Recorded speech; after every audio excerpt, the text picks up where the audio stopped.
नमस्कार, बहुत स्वागत आपका अनादि टीवी पर। मैं हूं आपके साथ पारुल। आज बात करेंगे लंपी वायरस का पलटवार। मध्य प्रदेश में साल 2023 के बाद एक बार फिर लंपी वायरस का प्रकोप देखा जा रहा है। 7 जिलों में लंपी वायरस का संक्रमण फैलने के बाद पशुपालन विभाग ने प्रदेश भर के लिए अलर्ट भी जारी किया है। झाबुआ, रतलाम, बैतूल, बड़वानी, सिवनी, सागर, भोपाल जिलों में पशुओं में लंपी स्किन डिसीज यानी LSD के मामले सामने आए हैं, जिनकी पुष्टि भोपाल स्थित उच्च सुरक्षा पशु रोग प्रयोगशाला में भी हुई है। पशुपालन विभाग ने बचाव के लिए पशुओं को टीका लगवाने और स्वस्थ पशुओं को बीमार पशुओं से अलग रखने के निर्देश दिए हैं। वहीं संक्रमण से बचाव के लिए मुफ्त टीकाकरण और पशुपालकों को रोग से बचाव के संबंध में परामर्श दिया जा रहा है। आपको ये भी बता दें कि लंपी स्किन डिसीज पशुओं में होने वाला एक वायरस जनित बीमारी है, जो मुख्य रूप से गौवंशीय पशुओं में फैलती है। इस रोग से शुरुआती दौर में पशुओं को हल्का बुखार 2 से 3 दिन के लिए रहता है और उनके शरीर में गठाने निकल आती हैं। इसके परिणाम स्वरूप दुग्ध उत्पादकता में कमी, गर्भपात, बांझपन और कभी-कभी मृत्यु भी हो सकती है। ये रोग मच्छर काटने वाला, मक्खी और किल्ली जैसे वाहकों से एक पशु से दूसरे पशु में फैलता है। अधिकतर संक्रमित पशु 2 से 3 सप्ताह में ठीक हो जाते हैं, लेकिन दूध उत्पादकता में कमी कुछ समय तक बनी रहती है। आज लंपी वायरस के प्रकोप पर हम बात करने की कोशिश करेंगे, लेकिन उससे पहले एक रिपोर्ट आपको दिखाते हैं। देखिए,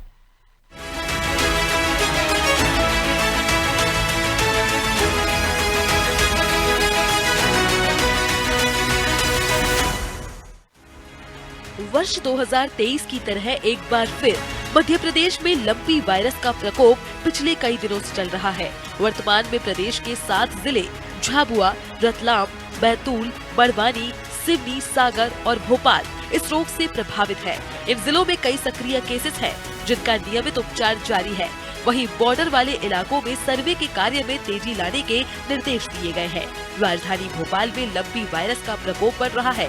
आवारा गौवंश में वायरस मिलने से चिंता बढ़ गई है। 7 जिलों में कई गौवंश की मौत हो चुकी है। इसे देखते हुए प्रदेश के बॉर्डर वाले इलाकों को सर्वे कार्य में तेजी लाने के निर्देश दिए गए हैं। संचालक पशुपालन एवं डेयरी विभाग पशुओं में टीकाकरण कर रहा है। साथ ही बीमार पशुओं का सतत उपचार किया जा रहा है। इस वायरस का संक्रमण शुरू के 1 हफ्ते तक पता नहीं चलता। जब तक संक्रमण पता चलता है, देर हो चुकी होती है। संक्रमण होने के 15 दिन के भीतर पशु की मौत हो जाती है। शुरुआती अवस्था में त्वचा पर चेचक, नाक बहना, तेज बुखार जैसे लक्षण दिखते हैं। बाद में पशुओं को काफी तेज बुखार आता है। बुखार आने के बाद उनकी शारीरिक क्षमता काफी गिरने लगती है।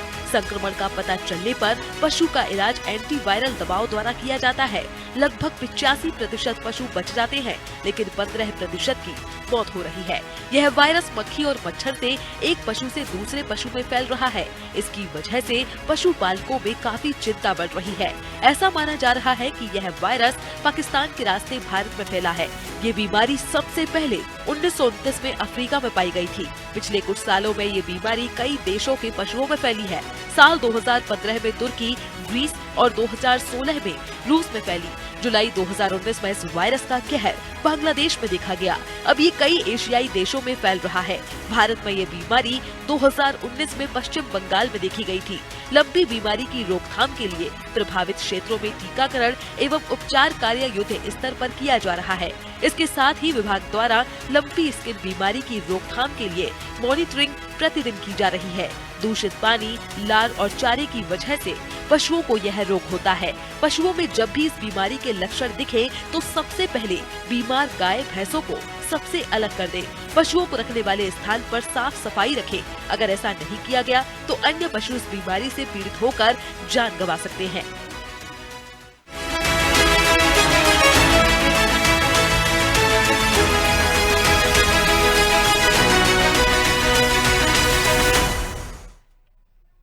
लंपी वायरस जिनकी वजह से हमारे पशु बीमार पड़ रहे हैं। देखिए, मध्य प्रदेश में ज्यादातर किसान ऐसे हैं जिनके पास लगभग पशु गायें होती ही हैं।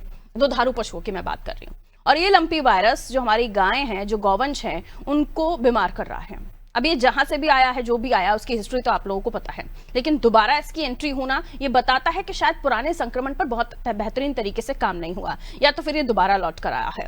इसकी डिटेल को भी लेकर हम बातचीत करने की कोशिश करेंगे, लेकिन फिलहाल जो है, जो पशुपालन विभाग है उनकी तरफ से भी जो टीकाकरण अभियान है वो भी किया जा रहा है। पशुपालकों को जानकारी दी जा रही है, पशुओं को टीके लगाए जा रहे हैं, फ्री ऑफ कॉस्ट, मुफ्त में टीके लगाए जा रहे हैं। लंपी वायरस से अपनी गायों को, अपने पशुओं को बचाने के लिए जो पशुपालक भाई हैं उनको भी जागरूक होना पड़ेगा। आपकी गाय अगर किसी भी तरह से नॉर्मल बिहेव नहीं कर रही है, यानी उसका जो व्यवहार है वो अलग दिखाई दे रहा है, बीमार, आप लोग तो इतने बेहतरीन जानकार होते हैं कि आपको पता होता है कि आपके जो पशु हैं उनमें किसी तरह का कोई परिवर्तन तो है, तभी उसका व्यवहार थोड़ा अलग हुआ है।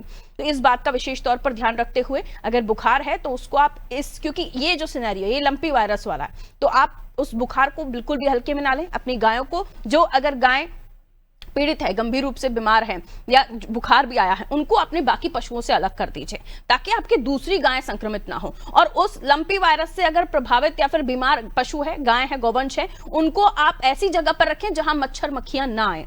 सफाई व्यवस्था का ध्यान रखना है, सेहत का उनकी ध्यान रखना है, क्योंकि यहां पर अगर मच्छर मक्खियां आएंगी तो ये जो लंपी वायरस है ये एक गाय से दूसरी गाय में भी उन्हीं मच्छर मक्खियों की वजह से ट्रांसफर हो सकता है, तो बाकी पशु भी बीमार हो सकते हैं। ये लंपी वायरस इसलिए भी इतना खतरनाक बताया जाता है क्योंकि इनसे पशुओं की मौत भी हो रही है। अगर ये लंपी वायरस से आपके पशु जकड़ गए यानी इससे पीड़ित हो गए तो उनका जो दूध देने की क्षमता है उसमें कमी आती है, यानी अगर आपकी कोई गाय 5 लीटर 10 लीटर दूध दे रही है वो कम देने लगेगी। तो कई सारी चीजें हैं जो आपको इस बारे में, आप लोग बेहतरीन जानकार हैं, आपको समझना होगा। लेकिन फिलहाल यहाँ अलग अलग जिलों में मध्य प्रदेश के ये आंकड़े बढ़ रहे हैं, इसलिए इस पर चिंता भी करना जरूरी है। दिव्या मेरी सहयोगी हमारे साथ जुड़ रहे हैं, उनकी तरफ मैं रुक कर लेती हूँ। दिव्या, लंपी वायरस जिसको लेकर पशुपालन विभाग ने तमाम गाइडलाइंस भी जारी की हुई हैं, तमाम जानकारियां भी साझा की जा रही है, लेकिन उसके बावजूद भी ये, क्योंकि पहले भी आया था 2023 में, अब हम 2025 में इसकी दोबारा एंट्री हुई है, क्या इसको लेकर पशुपालन विभाग कह रहा है और जो चिकित्सक है वो इस पर क्या कह रहे हैं? पशु चिकित्सक आमतौर पर ये कहां आपको ज्यादा महसूस हो रहा है, यानी कहां ज्यादा इसके केसेस आप देख रहे हैं? मध्य प्रदेश के अलग अलग जिलों में है, भोपाल में कितने केसेस दिखाई दे रहे हैं और इसको लेकर जो पशु चिकित्सक है वो क्या बता रहे हैं? जी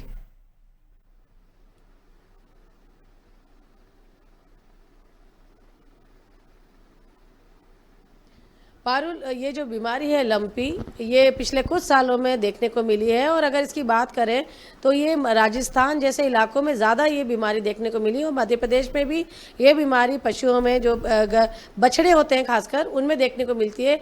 और बताया जा रहा है कि जो अनहाइजीन होता है, गंदगी में जब बछड़े रहते हैं, मवेशी रहते हैं और खाना पीना अगर उनका ठीक नहीं है तो ये बीमारी उन्हें ज़रूर होती है।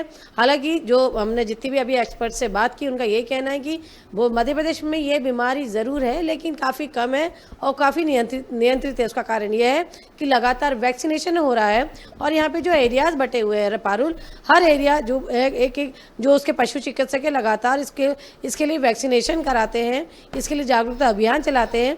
इसके कारण तो जो ये मामले सामने आते हैं इन पे कार्रवाई की जाती है। मैं अभी पशु चिकित्सालय में हूँ पारुल और मेरे साथ जो सहायक पशु चिकित्सक हैं सक्सेना जी वो हैं, मैं उनसे आपसे उनकी बात कराना चाहूँगी और इस पर हम और जानने की कोशिश करेंगे कि आखिर ये बीमारी होती क्यों है और अचानक ये बीमारी इतनी बढ़ कैसे गई। सर, जैसे कि ये बीमारी सामने आई, आजकल मवेशियों में, गायों में ये बीमारी बहुत ज़्यादा आ रही है, अचानक ये बीमारी इतनी फैल क्यों रही है? इसका मुझे जहाँ तक जानकारी है, इसका एक इम्यूनिटी सिस्टम से भी है, क्योंकि एक ये वायरल डिसीज है। तो वायरल डिसीज अधिकतर उन्हीं पशुओं में होती है जिनकी इम्यूनिटी कमज़ोर होती है।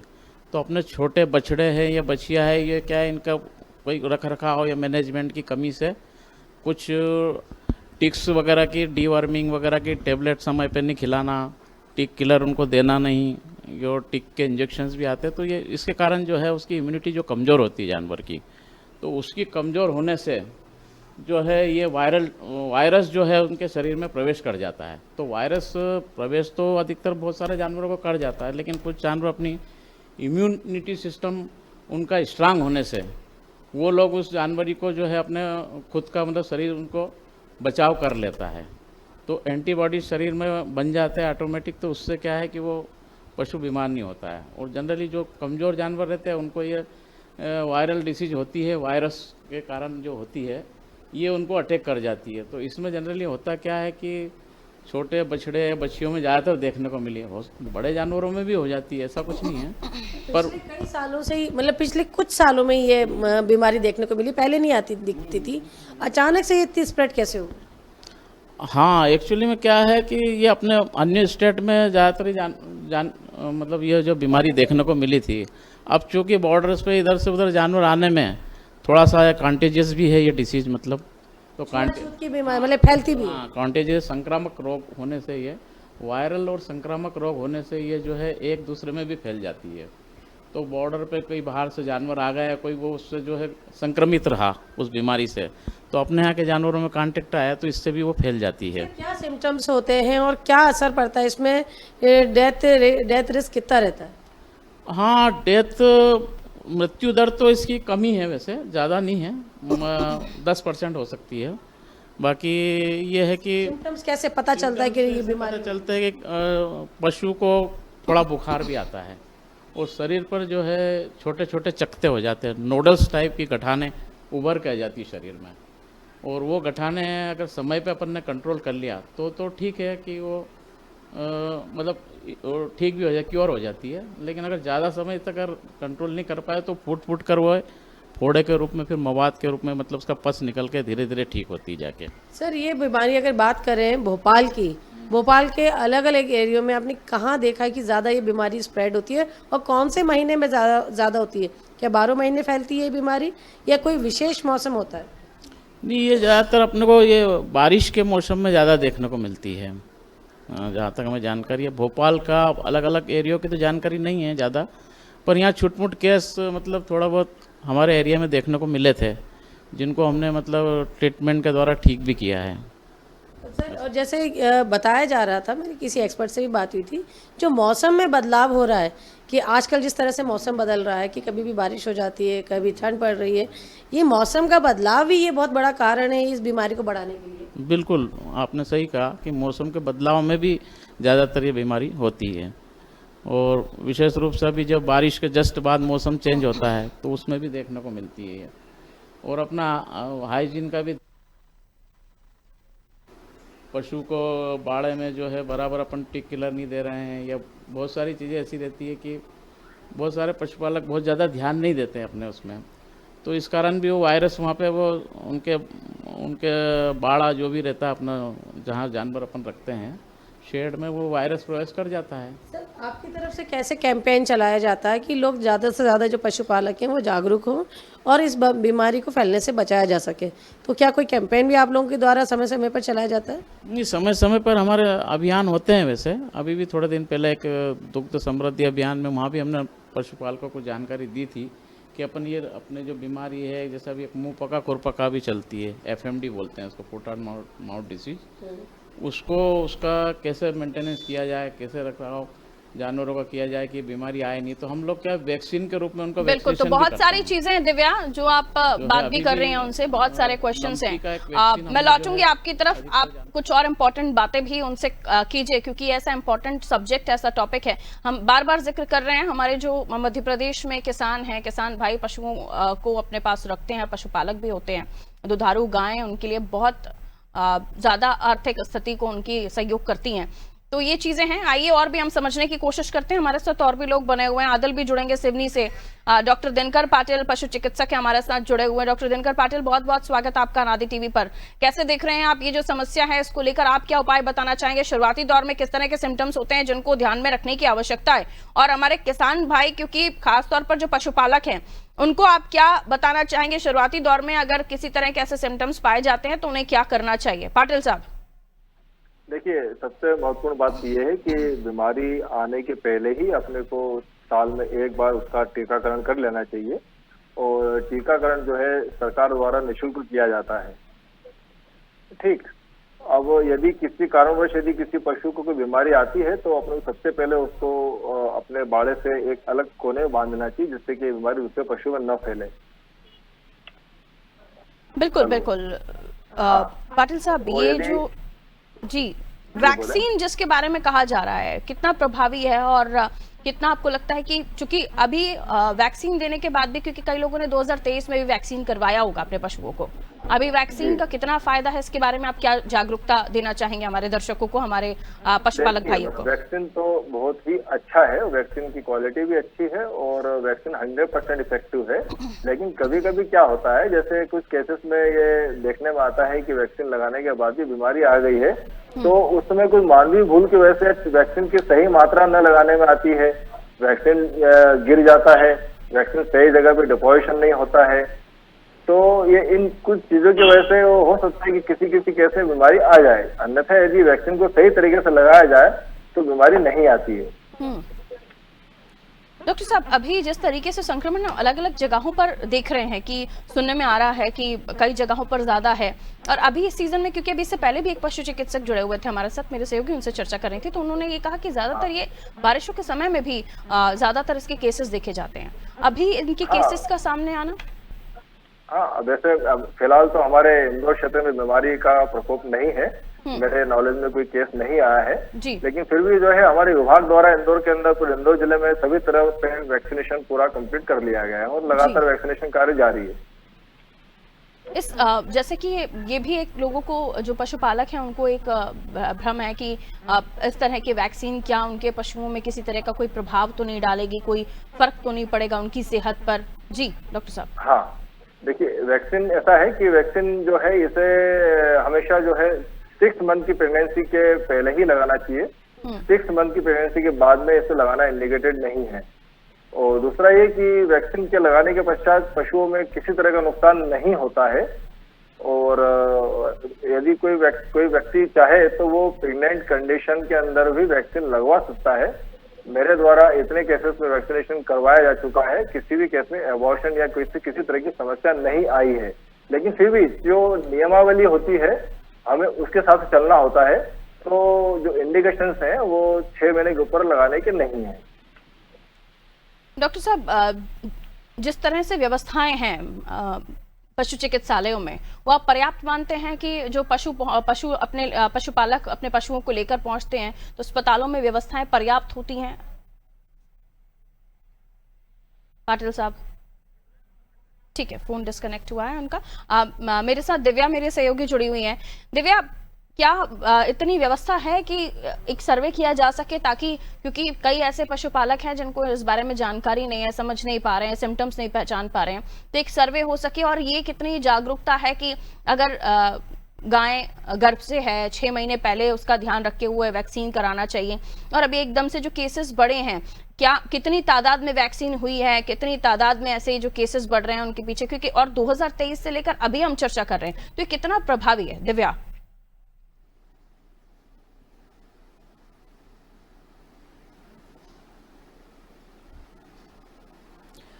जैसे कि इन्होंने बताया कि लगातार वैक्सीन हो रही है, मैं इनसे खुद ही आपकी बात कराना चाहूँगी। सर, ये थोड़ा सा बताइए कि जब से ये बीमारी सामने आई है तो लगातार कितना वैक्सीनेशन होता है अभी तक? कितने, मतलब जैसे हर साल कितने जो पशु हैं उनका वैक्सीन होता है, और कैसे डायग्नोज किया जाता है, इसके बारे में थोड़ा बताएं।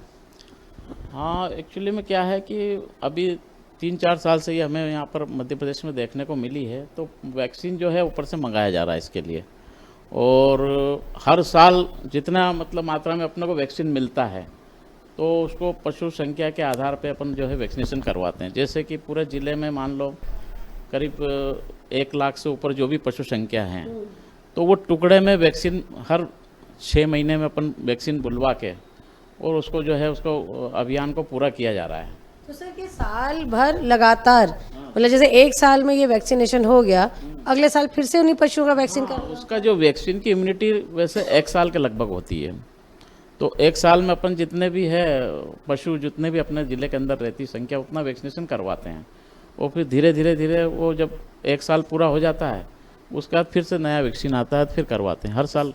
तो सर, ये जो वैक्सीनेशन होता है क्या ये सरकार द्वारा ही पूरा किया जाता है कि जो पशुपालक है ये प्राइवेट भी अपना करवा सकते हैं? प्राइवेट भी वैसे पशुपालक अगर उपलब्ध समय पे नहीं हो पाया तो करवा सकते हैं, ऐसा कुछ नहीं, लेकिन सरकार द्वारा कराया जाता है इसको, शासन द्वारा। भोपाल में कितना पशुधन है हमारे यहाँ जिसका, और कितना टारगेट आप लोगों का रहता है? क्या ईयरली मंथली करके करते हैं कि कैसे करते हैं इसका टारगेट? इसको पूरा किस तरह करते हैं? पूरा तो जैसे वैक्सीन आया अपने पास और उसको अपन कोशिश करते हैं कि 1 से 2 महीने के अंदर उसको वैक्सीन को लगा दिया जाए, तो वो अब इतना एकदम से वैक्सीन तो उपलब्ध नहीं हो पाता है, पर धीरे धीरे करके वो पूरा अपन पूरे सभी पशुओं में, जैसे अब उसमें गाभिन पशु रहते हैं उनको छोड़ देते हैं, 4 महीने से नीचे वाले पशु हैं उनको भी छोड़ देते हैं, तो जो बाकी के जितने भी पशु हैं मैक्सिमम पशुओं में मतलब जो है वैक्सीनेशन किया जाता है। सर, सबसे बड़ा सवाल एक और पूछना चाहूँगी कि ये जो बीमारी है इसके होने से पशुओं की दूध उत्पादन में कितना अंतर आता है? दुग्ध उत्पादन पे फर्क तो पड़ता है, मतलब अगर किसी को अगर वो लंपी से ग्रसित हो गया है, कोई जानवर पशु है, तो उसको दुग्ध उत्पादन में 20 से 25% की कमी आ सकती है। तो ये मतलब लंपी से ग्रसित होने के बाद, इलाज से ठीक होने के बाद भी ये असर बना रहता है? इलाज से ठीक होने के बाद धीरे धीरे जैसे जानवर ठीक हुआ, इलाज के 15 दिन से ले 1 महीने तक फिर वो पूर्ववत स्थिति आ जाती है। बस केवल जब तक वो बीमार है तब तक ये असर बना रहता है? हाँ, जब तक बीमार है, जब तक उसमें दूध की कमी आ सकती है। तो सर जैसे और जो बॉर्डर से जो जैसे आपने बताया कि जो पशु आते हैं उनसे संक्रमण होने के कारण ये बीमारी हमारे यहाँ फैलती है। तो आप अपने यहाँ कई सारी बॉर्डर जो है वो लगी हुई है, तो क्या कोई ऐसा अभियान चलाया जाता है या कैसे नज़र रखी जाती है कि जो पशु आ रहे हैं, कहीं बिक्री के लिए भी आते हैं, कई ऐसे इलाके हैं जहाँ मेले लगते हैं, पशु मेले, तो क्या वहाँ पे भी कोई ध्यान रखा जाता है? क्योंकि अगर एक पशु में भी ये बीमारी है और ध्यान नहीं दिया गया तो एक महामारी बन सकती है। तो क्या ऐसे बॉर्डर्स पे भी कोई आप लोग चेकिंग करते हैं? हाँ, बॉर्डर पे कुछ चौकियाँ रहती है, चेक पोस्ट बनाए जाते हैं। वो लोग पशु इधर से उधर आ रहा है तो उसकी मतलब क्वारंटीन वगैरह होती है कि भाई कोई बीमारी तो नहीं है, वो सब चेक करके मतलब प्रयास किया जाता है कि अधिक से अधिक जानवर को चेक करके ही अंदर जो है बॉर्डर में किया जाए, या तो फिर वो वैक्सीनेटेड हो के आते हैं। फिर भी बाई चांस वैक्सीनेशन के समय कोई थोड़ा सा भी अगर जानवर संक्रमित है पूर्व से, तो उसके कारण थोड़ा फैल सकती है। तो सर जब जैसे आपने बताया था कि बरसात के समय मेनली बरसात और ये सितंबर अक्टूबर के टाइम ये बारिश ये बीमारी फैलती है, तो जो पशु मेले लगते हैं क्या इन पे भी आप लोग चेकिंग करते हैं, कोई खास अभियान चलाते हैं? हाँ, पशु मेले पे वैसे तो चेकिंग तो होती है, पर अब ये बिल्कुल ब्रॉड स्तर पे होती है क्या है ये, पर इतनी बहुत ज्यादा मुझे लगता है इसको लेकर और भी ज्यादा सक्रिय और सतर्कता की आवश्यकता है। बहुत बहुत शुक्रिया दिव्या, बहुत अच्छी जानकारी डॉक्टर साहब ने दी है और मुझे लगता है ये पर्याप्त जानकारी है पशुपालकों के लिए जिनके घर में पशु हैं, वो पशुपालक हैं और जो नॉर्मली ही अपने घर में एक गाय भी रखते हैं, क्योंकि जरूरी है कि आप समय पर इस बात का ध्यान रखें कि आपकी पशु में किसी तरह का कोई परिवर्तन है, किसी तरह का बुखार है या किसी तरह की गांठें बन रही हैं, कोई चित्ते पड़ रहे हैं, तो ये लंपी वायरस के सिम्टम्स हैं। जैसे वक्त से पहले ही आप वैक्सीन करा लें अपने पशुओं को तो बेहतर है, वरना आप अगर ऐसा कुछ है भी कि कोई पशु संक्रमित हो भी गया है तो इस बात का विशेष तौर पर आपको ध्यान रखना है कि उस पशु को बाकी पशुओं से अलग करना है ताकि और भी पशु से संक्रमित ना हो, क्योंकि इसका फिर ट्रीटमेंट भी चलता है। तब तक आपकी पशु अगर गाय है, गौवंश है, तो उनकी दूध देने की क्षमता में भी कमी आती है। तो कृपया इस बात का ध्यान रखें और लंपी वायरस से अपने पशुओं को बचाएं। दीजिए इजाजत, नमस्ते।